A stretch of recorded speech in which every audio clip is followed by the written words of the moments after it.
इते अमांखे ख़बर ॾियूं कराची मां नामियारे अदीब ऐं लेखक प्रोफेसर रसूल मेमण जो मढ़ मिट्टीअ मां हवाले कयो वियो आहे। जनाज़ नमाज़ में अदल सुमरो, रहमत पीरज़ादो, अल्फत हुसैन, कुर्बान मंगी समेत केतिरनि ई अदीबनि, लेखकनि, मिटनि माइटनि ऐं शेरनि पारां शिरकत कई वई आहे। रसूल मेमण जो मढ़ मॉडल टाउन मलीर जे कब्रिस्तान में मिट्टी मां हवाले कयो वियो आहे। ख़बर अमांखे ॾियूं पिया कराची मां नामियारे अदीब ऐं लेखक प्रोफेसर रसूल मेमण जो मढ़ मिट्टीअ मां हवाले कयो वियो आहे। अपडेट कयूं पिया जनाज़ नमाज़ में अदल सुमरो, रहमत पीरज़ादो, कुर्बान मंगी समेत केतिरनि ई अदीबनि, लेखकनि, मिटनि माइटनि ऐं शेरनि पारां शिरकत कई वई आहे। जॾहिं त रसूल मेमण जो मढ़ मॉडल टाउन मलीर कब्रिस्तान में मिट्टी मां हवाले कयो वियो आहे।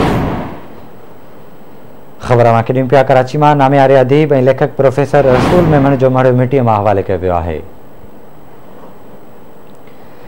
जनाज़ नमाज़ में अदल सुमरो, रहमत पीरज़ादो, कुर्बान मंगी समेत केतिरनि ई अदीबनि, लेखकनि, मिटनि माइटनि ऐं शेरनि पारां शिरकत कई वई आहे। तफ़सील वठंदासीं कराची मां आमिर सुपरो खां। आमिर आगा कजो।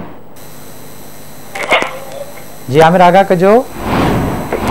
जी बिशारत, कराची में नाले वारे अदीब ऐं लेखक प्रोफेसर रसूल मेमण जी जेकी जनाज़े नमाज़ है उहा साथी टाउन में अदा कई वई। उन खां पोइ हुनजो जेको जनाज़ो हुयो उहो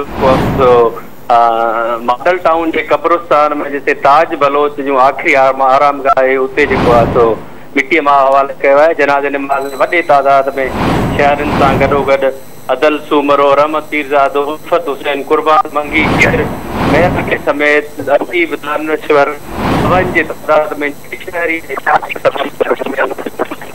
में शरीक आहे। उनजो जेको आखिरी आराम गाह है उहा मॉडल टाउन जे साम्हूं कब्रिस्तान जिते पिण आहे उते मिट्टी मां हवाले आलिन अखियुनि जे मिट्टी मां हवाले कयो वियो आहे।